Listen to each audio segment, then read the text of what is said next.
you rarely catch me looking for a sub. You know, I'm looking to fucking knock some motherfucker out and just go out there and throw it down. And I'm just lucky that's what people like to see. So, can you just tell us what life's like in Florida? It's fucking too hot out here. It's fucking killing me, man. It's like 90 degrees. The sun never goes away. It's a fucking joke. I would be happy with the floods and the snow back home. My Scottish virgin skin isn't fucking used to this shit. Right. I mean, like, so obviously, like, you're away training for 171, so how come you ended up at American Top Team? It was like, after I had tryouts for the Australia versus UK for the tough thing, and some of the guys down there, Brad Pickett, Jason Young and stuff, said to me, listen, you should head out over there, because I think it's no big secret that it's not just how good you are, it's who you're affiliated with nowadays. So I had to really assign myself to a big gym. So I made the trip over here, and these guys had a look at me and they liked what they seen, so they kind of took me under their wing, and that's the rest is history, man. Yeah. So I mean, one thing that we all hear about ATT, you know, because it's like you said, they are a big deal, is that they are more like a proper team than some of the other gyms over in the States. Is that the case? That's the case. If you fit in, you fit in. If you don't, you're no one finding out about it, you know. You get your fucking kicked in left, right and centre. They feed you to the lions. But if you're cool with them, they're cool with you, know. They're a good family community. They just want you to fucking turn up, train hard, and go home, basically, and that's what we do. And we socialise after training as well, so it's a good team out here. They've welcomed me with open arms. I couldn't have been made feel more welcome, you know. Mm-hmm. So, like, while you've been out there, have you been, like, it's like, for example, like, Jessica Aguilar, like, trains over there.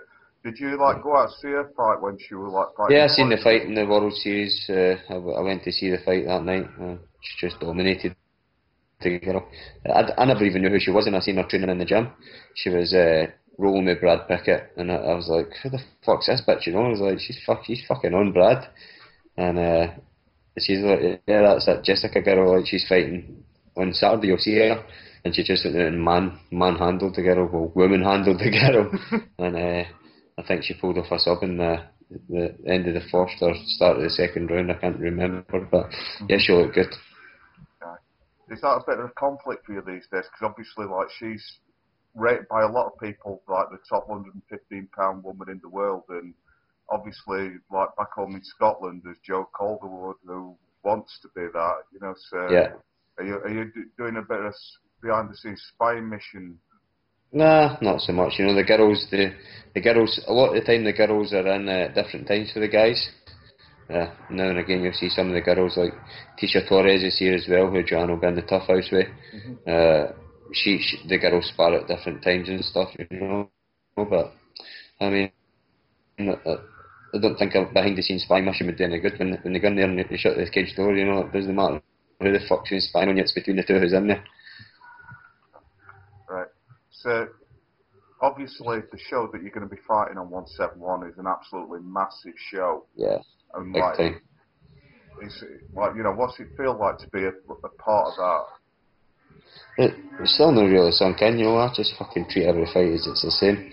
I've been fighting since I was a fucking young kid, so fighting in front of fucking millions of people or thousands of people in the arena, it doesn't really make much of a difference to me. I'm training with Robbie Lawler, you know, he's fighting in the same card. We've got 5 guys for ATT fighting on it. We've got Justin Scoggins, we've got Tyron Woodley, we've got Lombard, you know, so we're all getting ready for the same show. That's what makes it good, you know. There's everybody's pushing everybody, there's a great atmosphere. And as you say, it's a fucking massive card. I'll probably think in after it, you know, when I sit back and fucking take a look at what's going on. But just now I'm just focused on fucking fighting, you know. I've got 15 minutes to go out there, and I want fucking one of the bonuses as well, so I'll let it affect me and sink in after the fight, you know. Right. I mean, is that a thing that with the obviously been so many shows and so many guys signed, do you feel that you're under pressure to go out there and entertain as well as get a win? Oh, big time. That's what it's about, you know. And the thing is, you feel under pressure to entertain, but I'm just lucky my style fucking entertains, you know.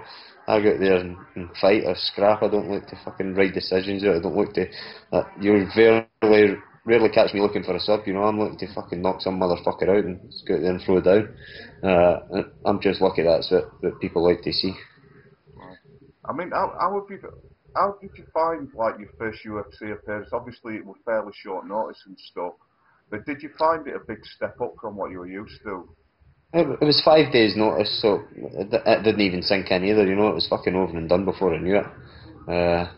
And nah, I know in my, if I had the fight camp for that fight, I know things would have been different, you know. And Jimmy Hett says that he got me on my worst day and I got him in his best. So I didn't really feel it was a big step up, you know. Obviously the competition is bigger. You won't get away with fucking being sloppy or getting away with shit you would get maybe on a lesser card, like on a smaller show and shit like that. And even training out here with the guys, the training's a step up, you know. So when it comes to fight, it's just like back to normal again. I mean, obviously, like you know, you've got some good domestic names on your record. People like Liam James Reedy and that, you know, absolutely rock solid guys.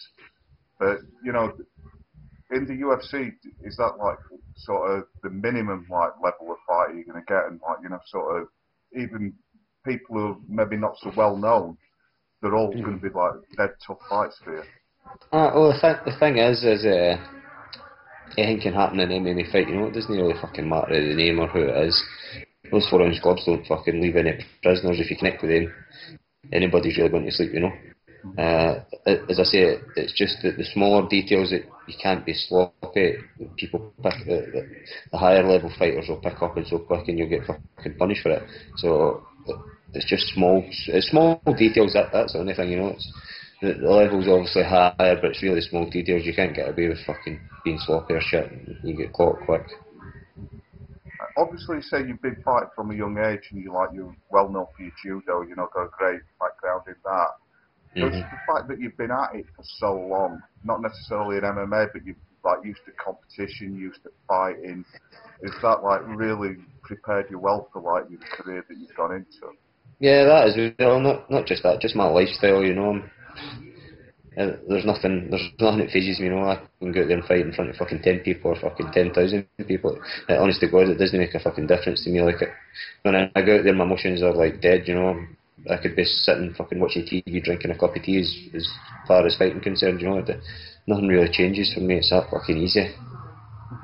I can see you, because you have got this very laid back personality, you know, and like sort of, that must really help, you know, like sort of, because you talk to some guys and like when you're around some guys before they fight, they're absolutely either, you know, got their eyeball coming out of their head or, you know, like they're sort of really anxious, whereas you seem to just look at you when you walk into the cage, you seem like, you know, you're just out like walking in the park or something. That's what it's like for me, but the difference is because I know when the switch flicks, you know, I've got that killer fucking instinct, so I try and keep that fucking hidden, you know, because you need to control that more than anything, because that could be your fucking downfall rather than your opponent. So I like to try and keep as calm as possible, just so for when it's time to go, you know, it's there. So what you obviously you don't want to like look beyond the fight, but you know, sort of, what are the immediate plans for after 171? Are you back to Scotland, or are you like staying out, or are you just staying ready and hoping for the fountain ring? Yeah, well, I'm looking. I'll probably be out here for like 4 or 5 days after the fight.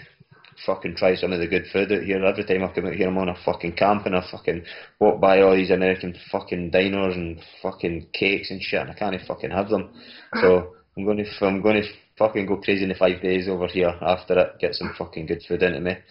Back home to Scotland, then I'm going to go on vacation with my girlfriend, get the fuck out of there, you know, just relax for 5 days, drink some beer, fucking switch my phone off and chill the fuck out. Alright, man. So, we're coming up 171. Best of luck, mate, and like sort of is hoping that you get the win that you deserve. Yeah, thanks a lot, man.